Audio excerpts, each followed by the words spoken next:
A nossa igreja participa ativamente da Cristolândia masculina e da feminina, tanto financeiramente e também do outro projeto que tem aqui, o Projeto Alfa, em Piúma. Nossa igreja investe financeiramente também, todos os meses. Mas além disso também tem a participação pessoal. Muitas pessoas vão lá todas as semanas ajudando. Tá? E uma das pessoas que foram alcançadas nesse projeto, e nós enviamos então ali para a Cristolândia, e já está 9 meses lá, graças a Deus, se recuperou e agora já é um facilitador da Cristolândia ali de Vitória, é o Edivaldo.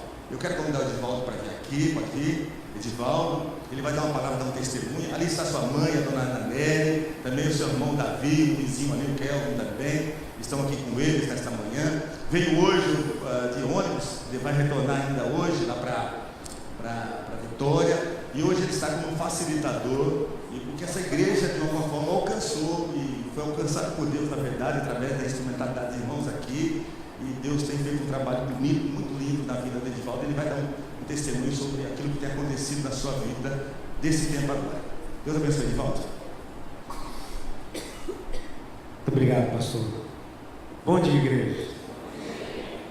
Não sei se todos se recordam quando eu estive aqui quase 7 meses atrás, né, nós nos apresentamos aqui na agenda, e naquela época eu estava com bastante medo do que estava acontecendo, para ser bem franco, porque estavam acontecendo algumas coisas na minha vida que eu realmente não compreendia, mas pela primeira vez eu deixei Deus agir da forma que Ele precisava agir na minha vida. Eu deixei de me preocupar com as coisas que eu tinha, né? Algumas coisas a serem consertadas, outras restauradas, e isso aconteceu automaticamente, né? Porque eu realmente comecei a entregar minha vida a Deus. Logo que eu cheguei na Cristolândia, que foi através dessa igreja, né, dos Mãos Estendidas, não era, a gente estava até comentando ali agora, o Paulo Vitor e eu, que não era nem para ser eu que era para estar lá, era para ser outro rapaz que a gente encontrou ali agora. Conversei um pouco com ele, e parece que agora ele está determinado a ir até lá, né? E logo que eu cheguei lá, eu tive um intensivo muito grande de Deus. Nós tivemos uma conversão na Igreja Batista Central, que Deus ele tirou muitas dúvidas que eu tinha, muitas coisas que me faziam sair do caminho, dos planos dele, né, me foram retiradas nesses 3 dias de convenção que teve lá. E o que era para mim passar apenas 2 meses, né, já está em 9 meses, graças a Deus. E sempre numa crescente, porque realmente eu comecei a entender o porquê que eu não estava aqui, né?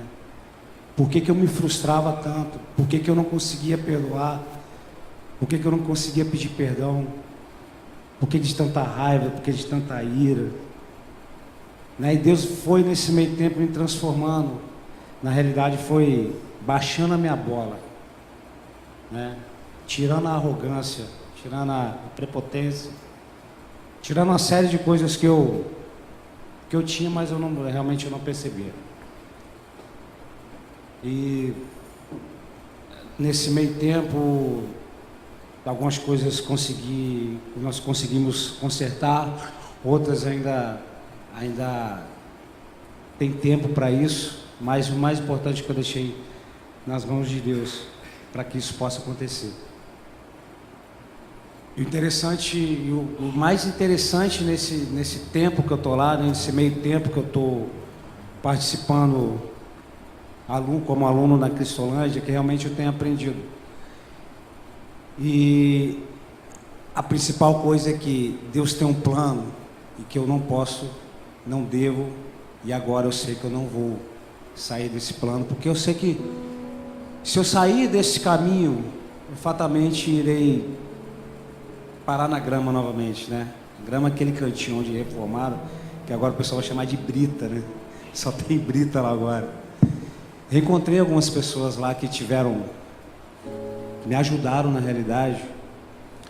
Que eu parei nas ruas, mas eu não sabia, como eles falam, manguear, não sabia pedir, né? Eu tive muito medo de ser preso, roubar, nem pensar. Eu tinha muito medo de parar na cadeia. Então algumas pessoas me ajudaram, porque morador de rua não ajuda morador de rua, gente. Só ajuda na hora de beber, de usar droga. Mas algumas pessoas me ajudaram. Acho que até nisso Deus foi bom para mim. E muitas das vezes eu não, tinha certeza que eu não merecia.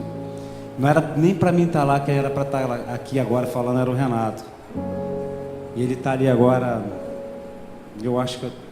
Penso que agora ele me viu, deu uma impactada nele. Ele falou realmente, era para mim estar assim. Falei, você ainda pode estar assim, você pode ficar assim. Tá? Mostrei a camisa. Ele ficou muito, muito, muito feliz por ter me visto. Nós conversávamos muito a respeito dele ir para Cristolândia, que eu já conhecia Cristolândia, já tinha ficado lá um tempo.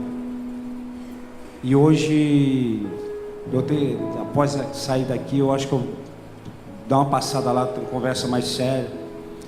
Porque agora, aproveitando esse tema de missões mundiais, eu tenho uma missão agora, irmãos. Não tem como fugir dela, porque foi Deus que me colocou a responsabilidade de ajudar pessoas que se encontram da mesma maneira que eu me encontrei. A culpa foi toda minha de estar lá, né? Foram escolhas erradas que eu fiz nos momentos errados. Só que agora eu tenho como fazer as escolhas certas, porque eu coloco na minha frente, eu coloco Deus na minha frente. Não é mais com a minha força. Tudo o que eu faço agora, tudo o que eu planejo agora, eu coloco nas mãos de Deus. Tudo o que eu faço é por orientação de Deus, né? E essa igreja tem um trabalho tão bonito. Depois que eu comecei a entender as coisas da forma correta, eu não cogitei em nenhum momento de ir para outro lugar que não fosse para cá, para Cachoeiro. Depois que o Paulo Vitor e eu nós conversávamos a respeito, e eu precisava de uma igreja que tivesse um campo missionário. Eu não consigo mais me imaginar longe do atendimento de rua. Eu estou lá na triagem em Vitória, né, como facilitador, e nós trabalhamos com as pessoas que chegam, né, que ficam entre 30 e 45 dias para ir para o sítio, para dar continuidade ao atendimento, mas principalmente a gente ajuda no atendimento de rua. São mais ou menos em torno de 4.000 refeições por mês, mais ou menos essa quantidade de banho que é dado, um pouco menos de corte de cabelo. E eu sei disso porque toda a contabilidade ficou sob minha responsabilidade. E a gente conhece histórias muito parecidas com a nossa. Nós conhecemos histórias muito, muito próximas. E eu convaleço com eles, porque eu tive nessa situação. Mas eu penso que não há necessidade de estar nessa situação para ajudar o próximo. Eu vejo pessoas que nunca tiveram, né, nessa situação que eu tive, e que têm esse amor ao próximo. Eu acho engraçado que quando eu estive aqui a primeira vez, se não me engano foi a Márcia que falou que eu tinha perfil para ser internado. Eu me perguntei, pô, tem que ter perfil para isso agora? Mas graças a Deus foi feita uma triagem aqui, né? Demorou acho que uns 10 dias para mim ir para lá.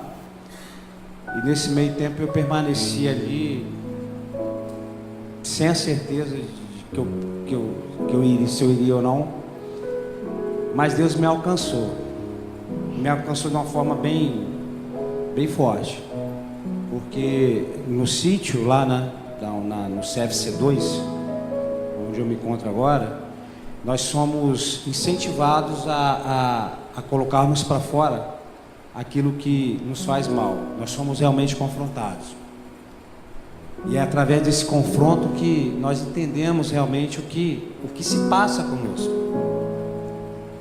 E eu entendi. Eu entendi por que eu não conseguia permanecer dentro da igreja. As frustrações que eu tinha por causa de alguns amigos que conseguiam de tudo e eu nada.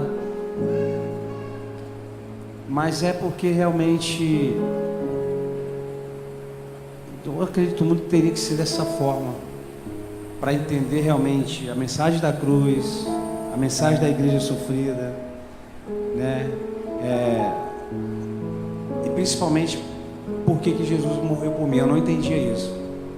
Realmente eu não entendia. Eu sabia, mas eu não entendia. E hoje eu entendo, irmãos. Eu entendo por que Ele morreu por mim, morreu por vocês, morreu pelas pessoas da rua, morreu pelos drogados, pelos alcoólatras, pelos enfermos. Ele morreu porque Ele nos ama, independentemente do que a gente seja. E que essa missão, que essa igreja já começou a colocar semente, essa semente ela possa realmente germinar e crescer. Eu estou aqui para isso. Eu quero isso. Eu tenho certeza que Deus quer de mim, sabe?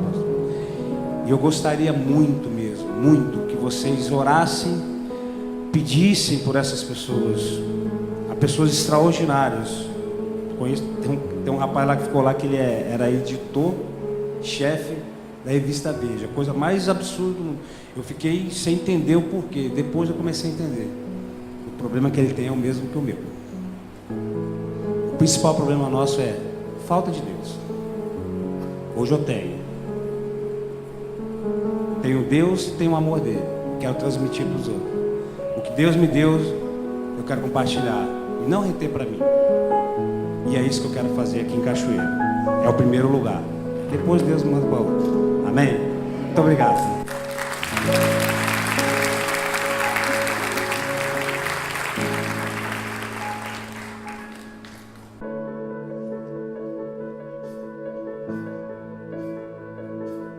Todos necessitam de graça e de esperança. E nós precisamos apresentar a graça e a esperança para este mundo perdido.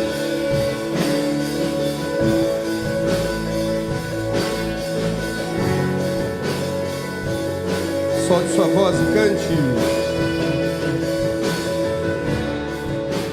Todos necessitam de um amor perfeito.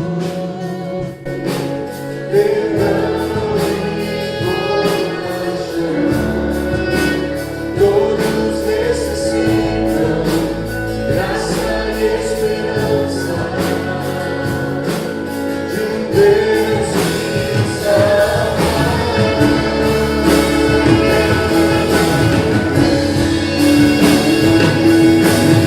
Cristo move as montanhas e tem poder para salvar, tem poder para salvar, para sempre, autor da salvação.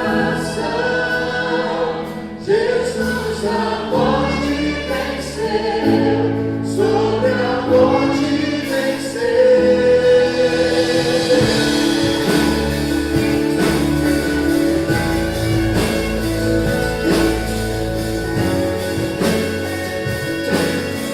Acho que podemos cantar mais bonito.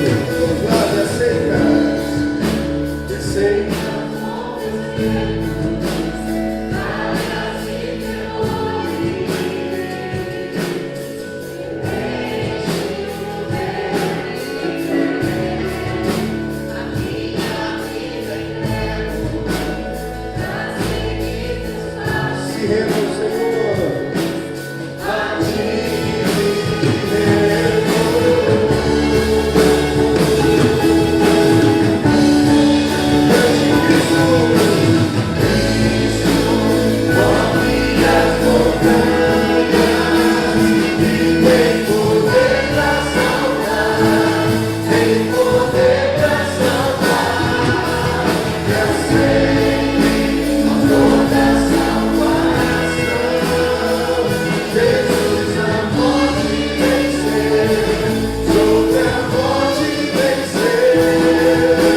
Deus é minha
Amém. Você pode se sentar.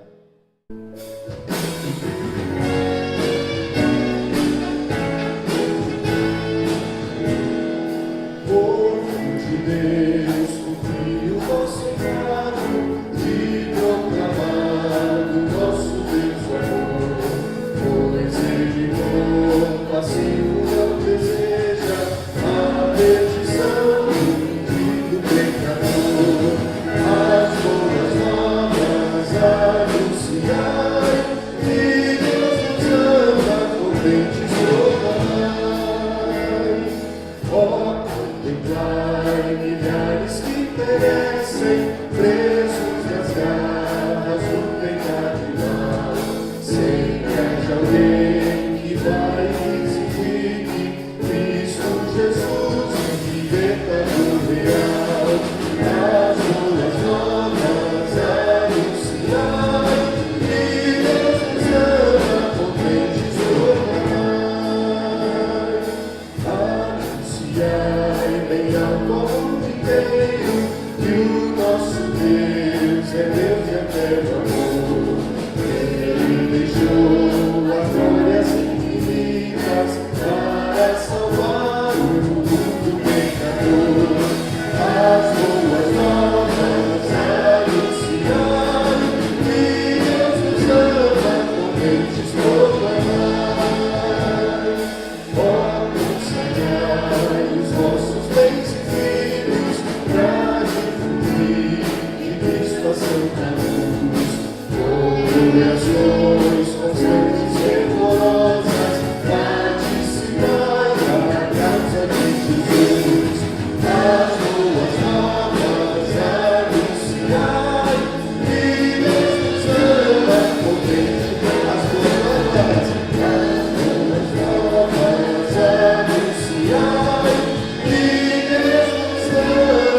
contentes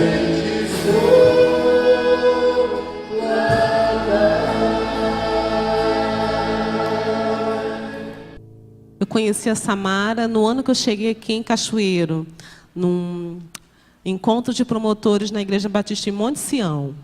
E ela era promotora também. Ainda é promotora, né, Samara? Só subiu uma escadinha, porque todos nós somos missionários. Eu tenho um prazer de trazê-la aqui nessa manhã. Assim que eu soube que ela ia para o Haiti, eu estive no culto de comissionamento dela. A Samara é daqui da cidade, da Segunda Igreja Batista, cria nossa.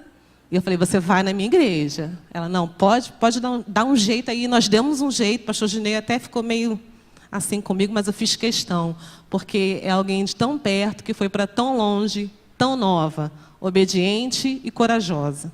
Disse sim, aceitou o desafio, e ela vai contar mais. Mas eu estou muito feliz, Samara, de você estar aqui na minha igreja, comigo, nessa manhã, e que Deus te abençoe. Fica à vontade. Você está em casa? Bom dia, irmãos. Para mim é um grande privilégio estar aqui hoje para compartilhar para vocês aquilo que Deus tem feito pelo mundo e principalmente tem feito ali no Haiti. Eu sou muito privilegiada, digo, né? Porque a nossa juventude tem vida para levar, né? É uma juventude forte, né? E a Junta de Missões traz essa oportunidade para que a gente possa estar participando de um projeto missionário. E eu quero apresentar hoje para vocês o projeto Radical, que é destinado para jovens de 18 até 30 anos. Vou pedir que solte o vídeo.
Está aí o desafio para você que é jovem e quer passar um período no campo missionário transcultural. Um jeito jovem de fazer missões. Pode passar. O projeto radical da Junta de Missões Mundiais é destinado para jovens entre 18 a 30 anos, né?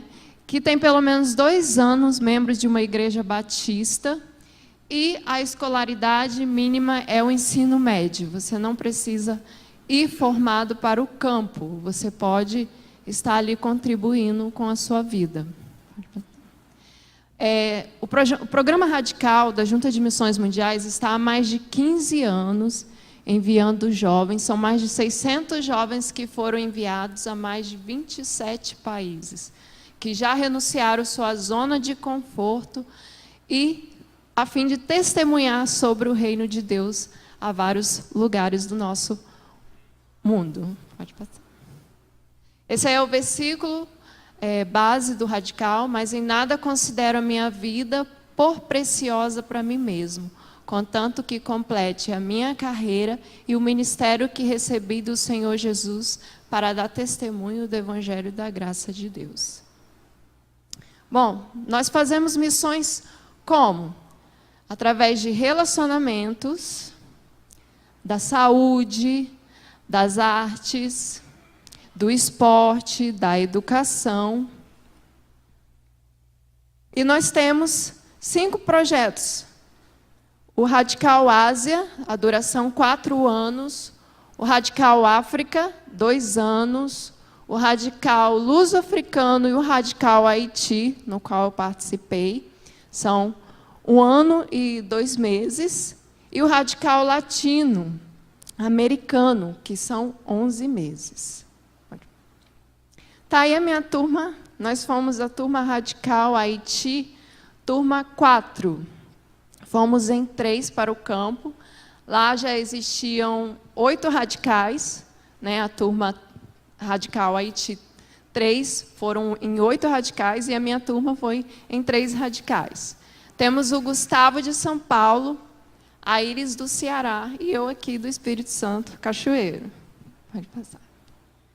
E como então nós temos levado o reino de Deus para aquele país, o Haiti? A igreja sinalizando o seu reino ali no Haiti. E a palavra que eu quero compartilhar com os irmãos, que para mim falou muito ao meu coração no período que eu estava ali no Haiti, se encontra em Mateus 4, 16 ao 17. No período que Jesus começou o seu ministério, começou a pregar sobre o seu reino, e aí ele começou a convocar os seus primeiros discípulos. E o versículo que eu quero destacar é o 16 e o 17, que diz o seguinte: o povo que estava sentado em trevas viu uma grande luz, e aos que estavam assentados na região e sombra da morte, a luz raiou. Desde então começou Jesus a pregar e a dizer: arrependei-vos, porque é chegado o reino de Deus. O que eu posso dizer sobre esse versículo? Nós estamos falando sobre alegria, sobre luz, né? E existe um povo que está em trevas, que não tem esperança de um mundo melhor, não tem alegria no seu coração, a verdadeira alegria, né? Se nós ficássemos num ambiente totalmente escuro, nós não enxergaríamos aquilo que tem naquele ambiente, as coisas como elas são. E aí, quando Jesus chega, ele ilumina a vida daquelas pessoas e mostra para elas a verdadeira vida, a verdadeira alegria. E as coisas passam a ficar claras para aquelas pessoas, elas passam a ter visão. E aí, elas começam, por reconhecer, por ver a luz que é Jesus, elas têm uma atitude, que é se arrepender, a mudança de vida. O que isso tem a ver sobre o Haiti? O Haiti, ele é um pequeno país que fica ali na América Central, Muitas pessoas já vieram me perguntar sobre o Haiti, pensando que fica na África. Não é na África, é na América Central. Ele divide uma ilha com a República Dominicana, fica ali junto com aqueles países, os países ali do Caribe, né? Ele é um país muito bonito, com muitas belezas naturais, né? Por vezes na televisão só mostra os desastres, né? Não mostra aquilo que o país tem de qualidade, de beleza. A moeda lá é o gourde, né? Para vocês terem noção, $1 equivale a 80 gourde, né? Lá a moeda é realmente muito desvalorizada. O idioma oficial é o crioulo haitiano e o francês. O francês ele é utilizado nas escolas, né, na área da educação. O crioulo haitiano é a língua do povo. Então, para se ganhar o povo, para você já ver, ganhar um haitiano, você já chega falando crioulo com eles e eles vão ficar super felizes, né? Isso já é uma porta de entrada. O clima lá é tropical, é muito quente, como Cachoeiro, né? Só que é o ano inteiro. Não tem inverno, né? Como a gente vê aqui, as estações. É calor o tempo todo. A população gira em torno de 10,98 milhões. Esse valor já está ultrapassado, né? É uma população muito grande. E o Haiti é um país aberto para receber o evangelho. Nós somos 54% evangélicos, 37% católicos, 7% sem igreja e 2% voodoo. O Haiti é um país que tem uma grande presença evangélica, mas nós identificamos alguns problemas sérios no Haiti. O Haiti é o país com menor índice de desenvolvimento humano. É considerado o país mais pobre das Américas, né? E com o maior índice de corrupção.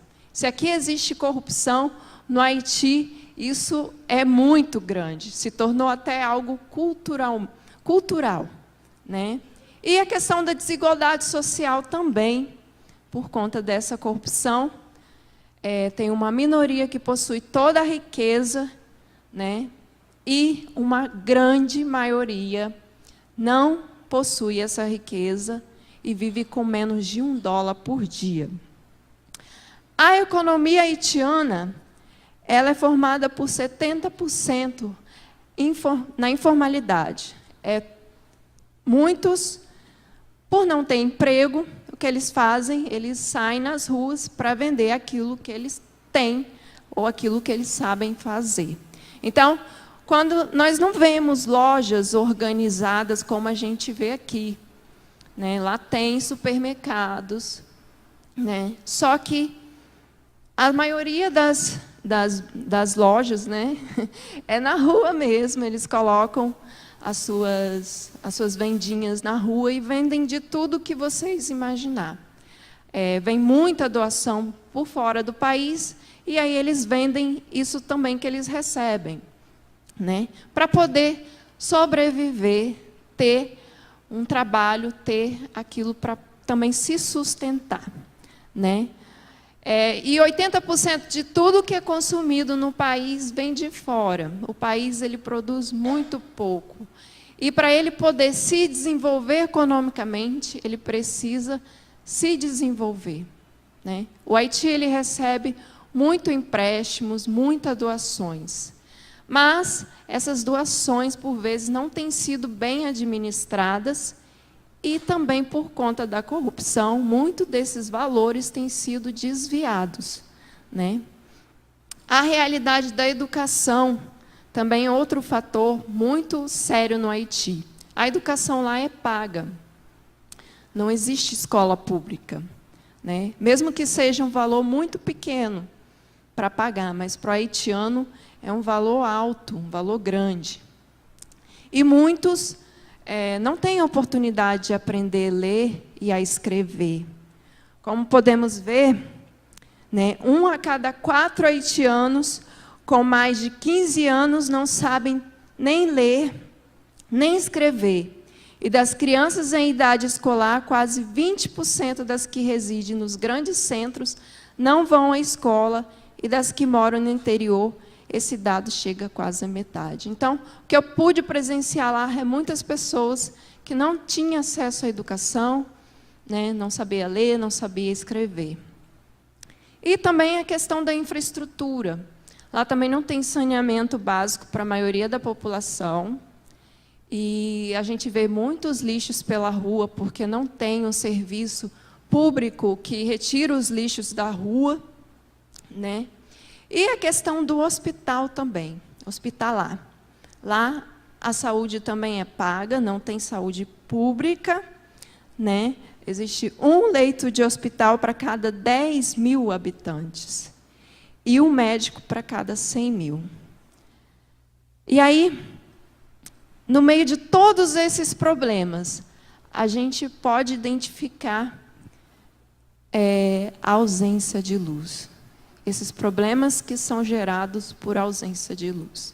A corrupção, as desigualdades sociais, a pobreza e a falta de infraestrutura. Nós sabemos que o grande gerador de todo esse mal é a corrupção.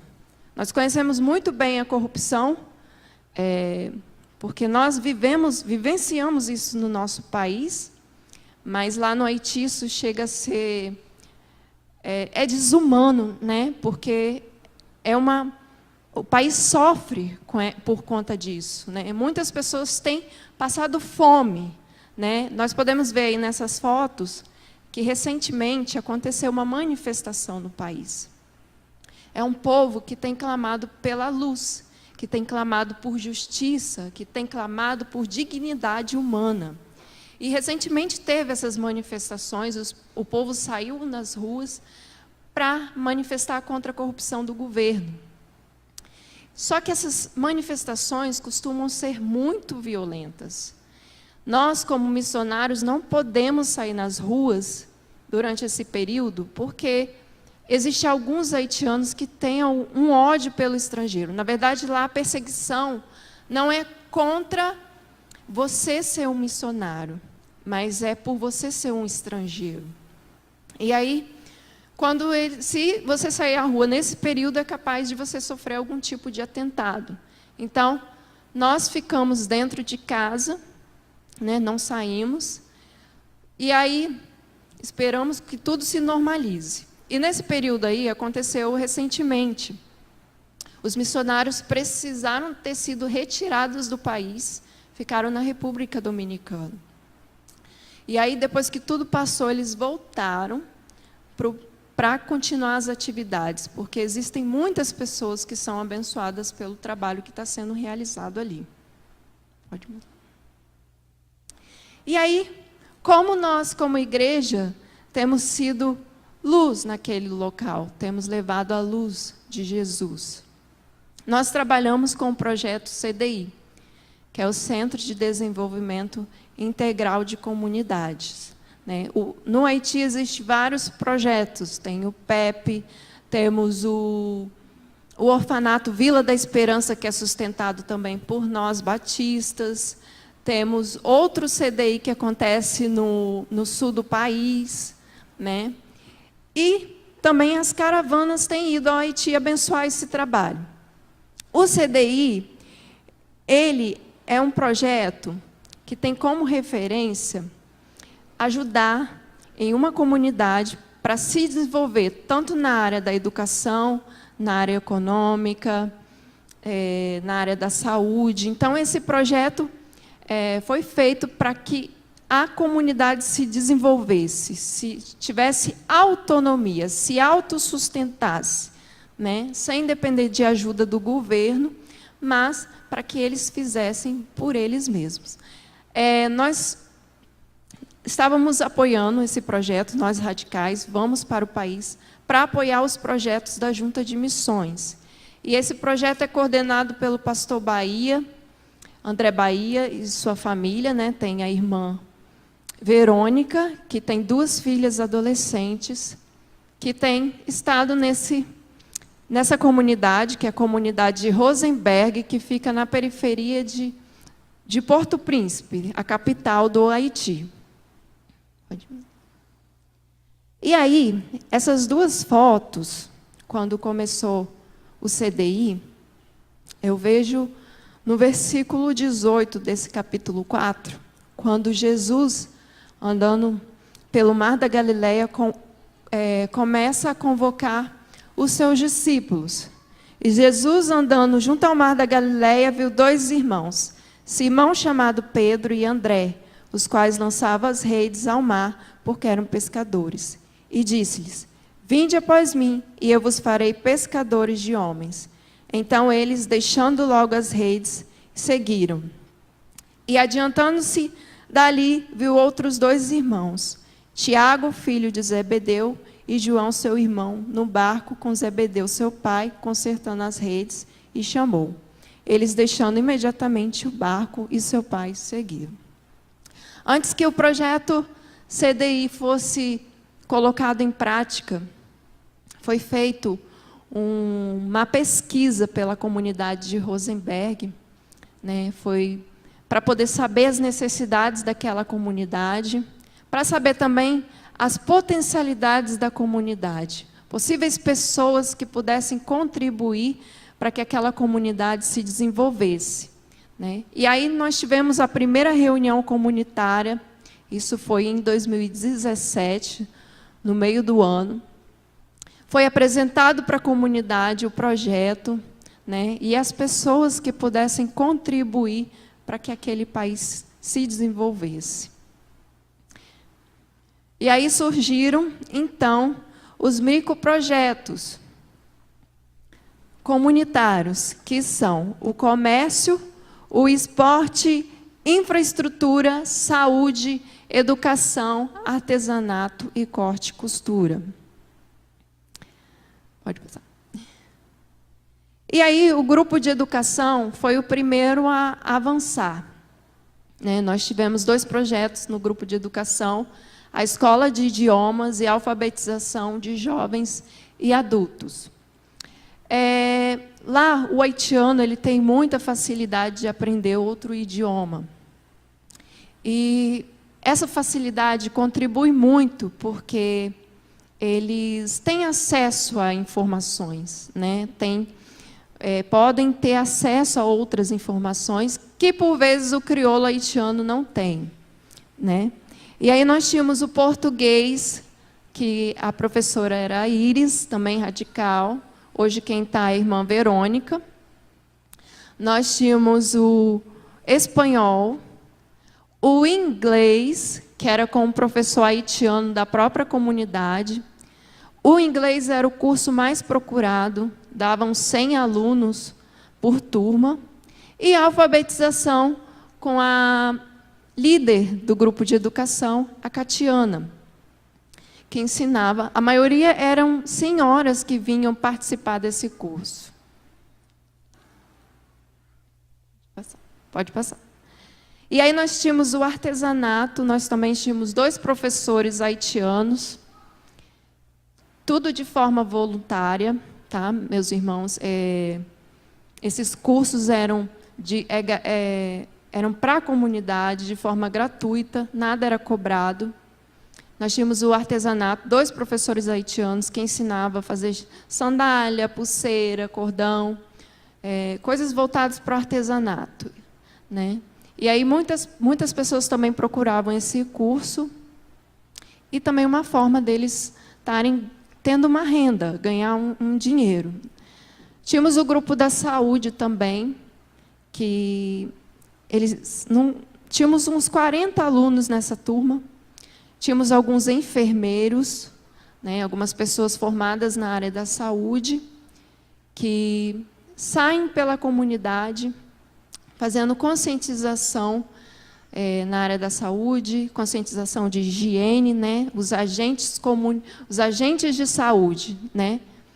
E também tínhamos o corte e costura, que ensinava tinha uma mulher lá que ensinava as pessoas a costurar. Ela mesmo que se prontificou a participar, ela mesmo que veio procurar o pastor André para poder estar dando esse curso. Bom, no campo missionário, nós temos diversas maneiras de contribuir. Diversas maneiras. E o Gustavo, ele era pintor aqui no Brasil e também gostava de violão, então ele deu aula de violão para os jovens da igreja no qual a gente estava apoiando. E também ele pintou alguns orfanatos, né? Nós ajudamos ele a fazer esse trabalho. O grupo de comércio. Esse grupo, ele é muito especial para mim, porque, como eu falei, existem diversas formas de se trabalhar no campo missionário. E antes de eu ir para o Haiti, eu me formei em matemática, né? Só que eu não exercia a profissão como professora. Eu trabalhei durante 6 anos na área de contabilidade. E aí, quando eu cheguei no Haiti e tinha o projeto CDI, eu ficava me perguntando: Senhor, o que eu vou fazer? O que eu vou passar para esse povo? E aí, quando eu conheci o grupo de comércio, eu senti de Deus que era com aquele grupo que eu iria trabalhar, com aquelas pessoas. E o grupo de comércio, ele não estava conseguindo avançar sozinho, porque nós trabalhamos muito na questão de autonomia do povo, né? O haitiano, ele é muito acostumado a só receber. Ele precisa fazer por ele. E aí a gente trabalhava um dilema: olha, nós não estamos aqui para fazer para vocês. Estamos aqui para fazer com vocês. E esse grupo não estava conseguindo avançar. E aí o pastor pediu para que eu capacitasse esse grupo. Pode passar. E aí eu comecei com eles um curso de finanças e empreendedorismo. Eu já me interessei pela área empreendedora aqui no Brasil, antes de ir também. Estava pensando em montar um pequeno negócio. E aí eu tive que fechar tudo e ir para o Haiti, na época, né? E aí eu tive esse privilégio de estar formando um curso para eles. Eu não estava, assim, fluente no crioulo. Nós ficamos durante 3 meses aprendendo o crioulo com um professor haitiano. E de nós 3, eu tive mais dificuldade. Eu não entendia muito bem o que eles estavam falando. Eu sou uma pessoa assim que eu sou quieta, não sou de falar muito. Então, isso é uma das coisas que, por vezes, me atrapalhou. E aí eu fui vencendo aos poucos essas dificuldades. Eu pude ver o quanto que é difícil para o missionário aprender outro idioma e também traduzir material, porque eu traduzi o material em crioulo haitiano. E, apesar das dificuldades, eu procurava sempre fazer amizade com meus alunos, criar um vínculo com eles. Isso me ajudou muito, porque aquilo que eu não sabia falar, eles me ajudavam. Aquilo que eu não estava entendendo, eles falavam devagar. Então, foi um ajudando o outro. Pode passar. E aí nós tínhamos nossos momentos de oração, um momento de discipulado. Eu ensinava muito para eles a questão de valores, porque não é só ganhar dinheiro, porque se for só ganhar dinheiro, a gente vai acabar acontecendo a mesma coisa que acontece no país. Os outros vão pensar tanto em si, que aí vem a questão da corrupção, né? E aí eu trabalhava com eles, falando que ser empreendedor é pensar no outro, é que o seu comércio tem que abençoar a vida daquelas pessoas que estão à sua volta. E eu usava muito o exemplo de Jesus, né? Nós podemos até observar nesse capítulo que Jesus, andando pelo mar da Galileia, observando as pessoas, ele via oportunidades em pessoas onde ninguém mais viu. Ele viu pescadores, né? Simples pescadores. Jesus foi lá e escolheu para ser os seus discípulos. Então, isso eu procurava sempre ensinar para os meus alunos. Essa é a minha turma. tive uns 20 alunos. Nesse período aí, uma caravana brasileira estava lá também, dando um pequeno seminário sobre empreendedorismo, né? Alguns, às vezes, vinham, outros faltavam, alguns alunos meus. Então, a gente tinha que sempre estar fazendo um trabalho de visitação, de estar enviando mensagem, chamando de volta. E aí, eu também tive o privilégio de montar um curso de empreendedorismo para adolescentes. Eu consegui uma parceria com o Instituto Fazendo Acontecer de São Paulo, que eles proporcionam um material didático totalmente voltado para adolescentes. E aí eu trabalhei com eles uma metodologia onde eu identificava neles potencialidades, qualidades que eles nem mesmo sabiam que tinham. Eu dava um desafio para eles e eles tentavam solucionar esse desafio. E aí era tudo se trabalhado, a questão da negociação, a questão da consciência da utilização de recursos que eles utilizavam, né? E então, foi muito legal, gostei muito de trabalhar com esse projeto. E aí, eu tenho que vir embora, eu tenho que deixar o país, porque o Projeto Radical Haiti, nós temos 1 ano só no país. Nós temos 3 meses para aprender o idioma. E aí nós temos que, quando estamos desenvolvendo os trabalhos, a gente tem que também deixar o país, né? E aí eu fiz uma formatura, um fechamento com eles, entreguei certificado, fiz uma festinha, né? Pode passar.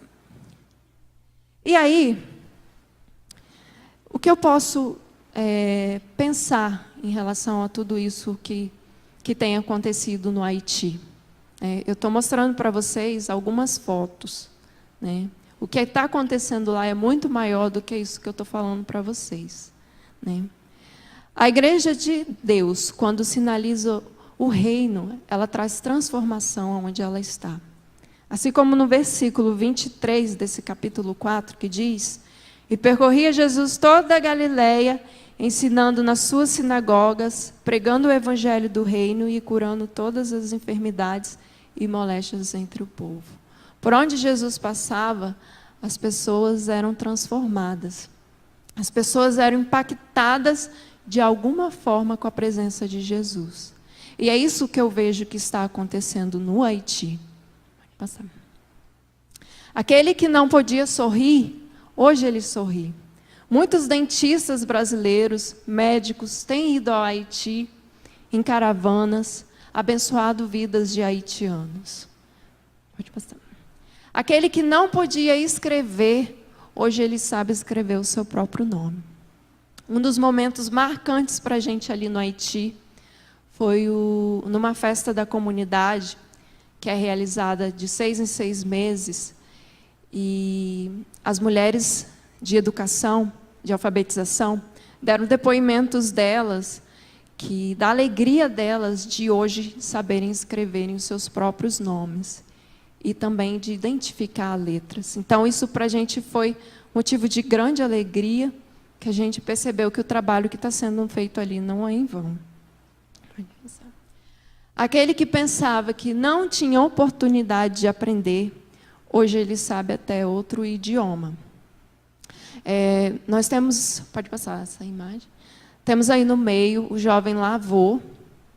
Ele era aluno da Iris de português, né, amigo meu e do Gustavo, porque ele sempre estava ali envolvido das atividades do CDI. E antes da gente ir embora, foi feito um culto na igreja da comunidade de despedida. E ele nos emocionou bastante, porque ele foi à frente da igreja e foi dar o testemunho dele. E ele tentou falar em português, né, o testemunho dele, falando que ele quer que nós vejamos o fruto do nosso trabalho através da vida dele. Aquilo para mim foi motivo de grande alegria. Era difícil porque nós temos que deixar o país, nós radicais, temos que nos despedir das pessoas, e eu fiquei muito feliz de saber que, de alguma forma, nós marcamos a vida deste jovem. Pode passar. E aquele que pensava que não tinha o potencial, hoje ele sabe que pode transformar a realidade local. Nós temos ali entre mim e a Iris, à direita, a Catiana. A Catiana, ela foi uma aluna minha, e aluna da Iris também, de português. E antes de sair do país também, a gente pensa assim, a gente nunca imagina que as sementes que a gente joga vai ter frutos, né? E eu falava assim, pensava assim comigo, será que esse povo está me entendendo? Será que eu estou falando o crioulo direito? Né? Eu tinha essas inseguranças no curso que eu dava. E aí, antes de ir embora, eu recebi essa notícia. Eu fiquei muito feliz de saber que ela iria continuar o curso. Então, temos a Catiana lá hoje. Começou recentemente o curso de empreendedorismo. Ela utiliza o material que eu preparei para eles. Fiquei muito feliz porque eu estou indo embora, mas tem alguém que vai continuar.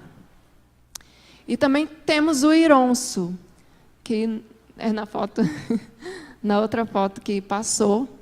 Ele foi um jovem, esse que está entre eu e a irmã dele. Ele também foi aluno meu. E aí ele falou comigo, eu também fiquei sabendo quando eu ia embora, que ele estava começando a dar o curso na igreja dele. Eu também fiquei muito feliz, porque eu não disse para eles, olha, vocês têm que fazer, têm que fazer. Então, por eles mesmos, eles tomando iniciativa, estão começando a fazer. Pode passar. E aí nós temos nessa foto aí, o Sadraque, que está de pé. Também foi uma despedida que a gente fez com os líderes desses microprojetos. E o Sadraque também nos emocionou, falando que o que ele não tem prata, não tem ouro, mas aquilo que ele tem, ele dá para a gente, que é o coração dele. Né? São pessoas muito especiais, porque fizemos muitas amizades no Haiti. E é um momento difícil a gente ter que dizer adeus. E o Sadraque, ele sempre estava em todos os cursos, sempre prestativo. E aí, num dia, eu fui visitar uma senhora na comunidade e ele foi comigo. E aí, no meio do caminho, ele desabafou comigo, falando que não sabia ler e não sabia escrever. E que tinha vergonha disso. E que não queria que outras pessoas soubessem disso, porque provavelmente iam caçoar dele, né? E aí eu falei assim, não vou falar para ninguém. E aí eu comecei a trabalhar com ele no meu curso de forma diferente. Eu comecei a fazer as provas em dias que não era o dia de aula. E aí ele ficou surpreso com a minha atitude. Ele falou assim, nossa, ninguém nunca me tratou dessa forma. Né? Então o Sadraque, ele sempre é uma pessoa esforçada.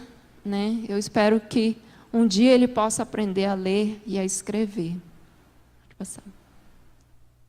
E aí, aquele que pensava em como poderia servir, eu digo para mim, como pessoa, e eu digo também para a igreja.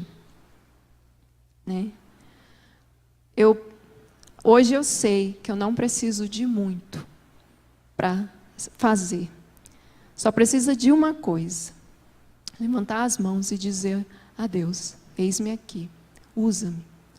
Porque quando a gente leva o reino de Deus, Deus nos usa de maneiras incríveis que a gente nem imagina. Né? Por vezes a gente pensa que tudo é muito difícil de se fazer, precisa-se de muito dinheiro, né? É muito difícil aprender outro idioma. No início eu ficava assim, ai meu Deus, será que eu vou aprender outro idioma? Será que eu vou conseguir me comunicar com o povo? Né? A gente pensa que tudo é muito difícil. Né? E ficamos também, por vezes, esperando que as mudanças ocorram através do governo. Né? Ou através de outras pessoas. Mas Deus mostra que tudo é possível com Ele. Às vezes a gente pensa que é impossível, mas Ele nos mostra que tudo é possível com Ele. Ele que é a verdade, Ele que é a vida, Ele que faz acontecer as coisas do nada, e Ele vê a oportunidade em pessoas onde ninguém vê. Ele viu a oportunidade em mim, Ele viu a oportunidade em você, senão você não estaria aqui hoje. Ele morreu por nós, né? E existem pessoas que não viram ainda essa luz passar, estão quase morrendo, sem esperança de um mundo melhor, né? Nós podemos ver pelo depoimento do irmão sobre a Cristolândia, pessoas que vivem na escuridão, estão sedentas pela luz, estão esperando uma mensagem de esperança, uma mensagem que liberta e traz a verdadeira alegria. E no Haiti, eu vejo que as pessoas têm visto essa luz passar, né, e decidido fazer parte deste reino. E têm visto a esperança de um mundo melhor, de um mundo mais justo. E também têm visto que eles são capazes de fazer, né? E principalmente, eles têm visto o rei deste reino. E assim como a divisa diz, que os céus se alegrem e a terra exulte, e diga-se entre as nações, o Senhor reina. E quando o Senhor reina, há alegria na terra, as pessoas exultam, né? E eu posso imaginar, por aquele versículo, das pessoas que viviam na escuridão, quando a luz chega com aquele sorrisão nos lábios e reconhecendo a verdadeira vida, a verdadeira esperança que é Jesus. Então eu quero deixar essa mensagem para a igreja, que possamos fazer a terra se alegrar, mesmo com aquilo que a gente pensa que é pequeno e pouco. Deus pode fazer dessa coisa pequena algo grandioso na vida de outras pessoas. Eu quero dizer que foi um privilégio estar ali no Haiti, porque eu fui mais abençoada do que eu abençoei a vida daquelas pessoas. A gente é mais abençoado quando a gente dá. E dizer que é um privilégio fazer parte daquilo que Deus tem feito no Haiti e no mundo. Quero agradecer à igreja pelo convite. E é isso. Faça a terra se alegrar com sua vida.